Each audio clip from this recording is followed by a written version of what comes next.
се усмихна. Февруари. На Левски се усмихна. Не на мен. И вън връбче за него ми повтаря.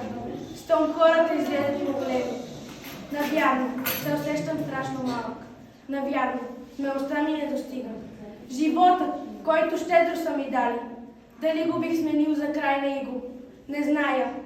А и впрочем, няма случай да мога сам с дела да отговоря. Наследникът ми просто ще получи. Но по-добре светът да не е болен, но по-добре страната ми да грее. Достатъчно са свидите ни жертви. Бих искал днес да слушаме Орфея и словото на дякона, пък щедро в знак Дунав от водите да разлива, а стихче да разказва пак Балканът. България, да шепнем горделиво, та този рай по-щастлив да стане. Но трябва ли? Подирите ще тръгна. Ще търся всъщност същия апостол. Врагът ще проумее, че сме будни.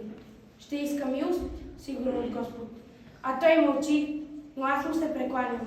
Пред Левски козирува свободата.